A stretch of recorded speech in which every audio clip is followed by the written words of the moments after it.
Welcome to my channel. Please enjoy the video. Christopher George Latour Wallace was born on May 21st of 1972.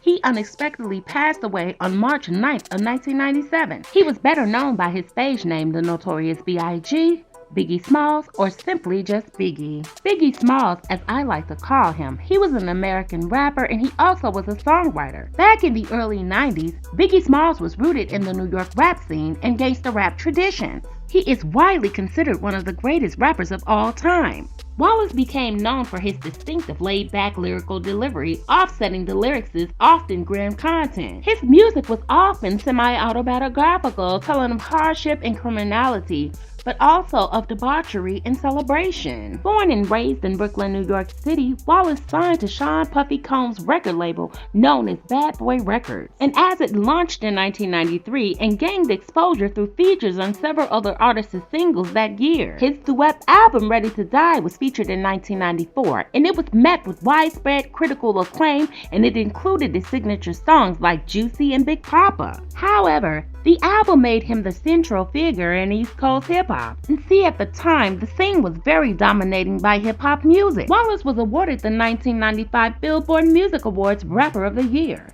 The following year, he led his protege group, Junior Mafia, and a team of himself and longtime friends, including Lil' Kim, to chart success. During 1996, while recording his second album, Wallace became ensnared in the escalating East Coast-West Coast hip-hop feud, following Tupac Shakur's death in a drive-by shooting in Las Vegas in September of 1996. Speculations of involvement in Tupac's murder by criminal elements, they were orbiting from the Bad Boy circle, and it circulated as a result of Wallace's public feud with Tupac. On March 9th of 1997, just 6 months after Tupac's death, Wallace was murdered in a drive-by shooting while visiting Los Angeles. However, the assailants remain unidentified. Wallace's second album, Life After Death, a double album, was released 2 weeks later. It reached #1 on the Billboard 200 and eventually achieved a diamond certificate in the United States. See, what you guys were unaware of, there are a lot of allegations and speculation surrounding the murder and the death of Notorious B.I.G. And on top of that, guys, while he was alive, there were a lot of speculations and allegations surrounding his sexual identity. So the question is, guys, was Biggie Smalls allegedly a homosexual? And for the record, guys, please don't shoot the messenger, just accept the message. And one time for the one time, all of this information is public information. And it's been public information for years now. So the question is, guys, was Biggie Smalls, the Notorious B.I.G, Big Papa, a homosexual? And allegedly, guys, due to my digging and my research, this theory says yes. So guys, I would like to share with you a little bit more context and details on where this theory allegedly came from. Now keep in mind, guys, there are going to be a lot of subscribers or probably even viewers who are going to be upset with this information that I'm about to share with you. And I hope that's not the case, guys, because all you have to do is do the research yourself. Because a lot of things are questionable, especially his lyrics. Because in my opinion, guys, a lot of these artists and rappers and singers' lyrics really paint a picture of who they really are. They want to put a signature on it. Like, for instance, have you ever heard an artist or a singer say that they express themselves through their music? Well, due to my research, I find that very highly to be true. But the question is, guys, why would anybody be upset if Biggie Smalls was found to be indeed gay? So when I show you guys this evidence, will you guys question the fact of why people even asked this in the first place? And however, I'm going to remain neutral because I'm sharing the information. It's up to you guys to analyze and comment in the comment section. For starters, guys, I know you remember that song Juicy. Guys, let's go ahead and analyze the lyrics to this song. In my opinion, the Notorious B.I.G referenced something in this lyrics that was very interesting. When I met you, I admit, my first thoughts that you was a trick. You look so good, huh? I'd suck on your daddy's you know what. So guys, let's go ahead and unpack this because it seems like this was the line that made people think that he was a homosexual. Now you guys have to admit that back in the 90s, this wasn't common for a rapper to use anything sort of pertaining to this in their lyrics, and that this possibly could have got Biggie canceled years ago. And in this song, in my opinion, this is in fact lyrics pertaining to homosexuality. Back then, in the hip-hop world especially, the LGBTQ and homosexuality was not accepted, especially in New York City. The Notorious B.I.G. song, I'm Coming Out. And this song is thus interpreted as a celebration of lesbian, gay, bisexual, or transgendered identity, and the encouragement of self-disclosure. I'm Coming Out by Diana Ross. Coming out means coming out of the closet and being openly gay. And this particular song has become an anthem for the LGBTQ community. The phrase coming out to describe one's self-disclosure of sexual orientation or gender identity. In another one of Biggie Smalls' lyrics to his song Just Playing, Biggie Smalls goes on to say that he'll have sex with RuPaul before he would have sex with one of those ugly escape chicks. And what I found strange about this lyrics is that Biggie Smalls said he'll have sex with a man who's presumed just a drag queen in women's clothes before he has sex with those ugly escape chicks who were actually born women. And once again, guys, in my opinion, the lyrics in this song, in my opinion, actually pertains to homosexuality. Because Biggie Smalls is expressing that he'll have sex with a drag queen, which is really a man, before he has sex with actual women, because the drag queen, which is really a man, looks better than the actual woman. Biggie Smalls' song lyrics, the 10 Crack Commandments. Keep your family and business completely separated. Money and blood don't mix like two pigs and no itch. And the lyrics and context in this particular song, in my opinion, is in fact pertaining to homosexuality. And let's be clear, guys, it's really not known what the actual context is behind this particular lyric. However, it stands quite questionable. And let's not forget Biggie Smalls' lyrics to the song Wickedest. Hold up, shut this it down. It's going down, baby. Funk flex, we about to black out into F in Brooklyn with my nigga Mr. C. Cause you know how the F I get down.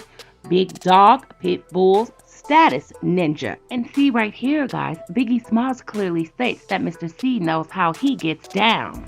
Back in 2014, Mr. C was a hot topic about the story of rap as rappers themselves. And back then, when speaking about Mr. C, he was connected to the greatest. No doubt. Some of the biggest names that was running hip-hop back then, such as Biggie Smalls, Jay-Z, Big Daddy Kane, CC, he came up with all of them. He even helped launch their careers, and he has spent over 2 decades spinning their records at Hot 97. But one day, out of the clear blue, Mr. C's own story began to take a bizarre and shocking turn. And finally, while millions of people listened, all of his demons came tumbling out. There was a transsexual woman who came out and made some strong allegations against Mr. C. She stated she was with Mr. C over 30 times. She stated she knew who he was because he was driving the Hot 97 truck all around Brooklyn and New York, and he was looking for transsexuals and picked them up and paid them for sex. She stated that Mr. C told her, "Baby, you do this very well," and every time they met up, he would tell her, "Do it better than you did before." Now, when this information was first leaked to the public, Mr. C denied all claims. He denied ever engaging in sex acts with transsexuals and denied being gay. And when asked in his very first interview about this situation, he told them, "I am not gay and I'm not a homosexual." Well, it seems that when the world was watching, it came out that that was far from the truth. Mr. C was arrested for soliciting sex from an undercover male police officer posing as a prostitute. And also that transsexual man who posted a video on YouTube, and it's available if you look it up. That man came out claiming that he engaged in homosexual acts, and he posted that video clip alleging that in fact Mr. C was the man driving the Hot 97 truck that he was engaged in sexual acts with. And shortly after these allegations came out and Mr. C was arrested for those claims, Mr. C himself chose to resign with the radio station Hot 97. Mr. C said he could only fight for so long, and that the release of the video is what caused him to resign. During the 30-minute interview with Hot 97's Ebro, Mr. C started crying multiple times during the interview, and he apologized to the people who felt betrayed by his lies. "Have I lied," he stated, "about getting fellatio in a car with a transsexual?" He said, "Yes, I lied about that. I feel bad for the listeners that it did take that transsexual to come out and expose me in that video. I've been in denial with this for a very, very long time," he stated. And even though Mr. C admitted to participating in homosexual activities upon multiple times, he said during the interview that he's not gay. Mr. C went on to say, "Do I consider myself gay?" He said, "No, I don't consider myself gay, but I do, because I've gotten fellatio from transvestites. But that's as far as it went. I never had actual sexual intercourse with another man, and vice versa. That has never been done to me either. But I've had fellatio, and that's the best way I can put it, with a transsexual person. Mr. C then said that even with his admissions, he realizes that he's not being honest with himself. Even with me saying that, I know I'm still in denial, he said. I know that I'm still in denial because I know that I love women. Any woman that's been with me knows that I love women. But occasionally, I get the urge to have fellatio with a transsexual man that looks like a woman. Then I'm sitting here saying, but I'm not gay because I haven't penetrated another man. So guys, due to this fact, Biggie Smalls saying in his lyrics, the wicked is that Mr. C knows how he gets down. And I'm not sure definitely what the context was behind that lyric. However, it is questionable due to the situation that's going on with Mr. C. And the lyrics that I presented to you guys as evidence in this video becomes quite questionable to me. Because you guys gotta admit, Biggie Smalls' lyrics does pertain to homosexuality. Does that make him a homosexual? And once again, guys, we can't forget about P. Diddy. And you guys know how that story goes. And back in 2014, there were rumors that sparked, according to Vlad TV, that Biggie's son, CJ Wallace, was gay. The rumor was unveiled because of his graduation photos that were released to the public. And those photos were showing him hugging up with a male friend from behind. However, his mom, Faith Evans, proceeded to curse out the masses in defense of her own son. And at that time, CJ hadn't yet came out to speak. The Nerd News wrote a piece about the rumor claiming that Wallace proposed to his longtime boyfriend, accompanied by the photo into question. And then after, CJ took to Twitter to deny the rumor, but mostly laughed about it. Then he posted a picture of Lil Wayne and Baby kissing, saying, "So that's worse than this?" So guys, the question is, was Notorious B.I.G. a homosexual or even bisexual? Please drop it down in the comment section. And I'd like to thank you guys for watching, and I'll see you on the next video. Until then, hit the notification bell, like, comment, share, and subscribe.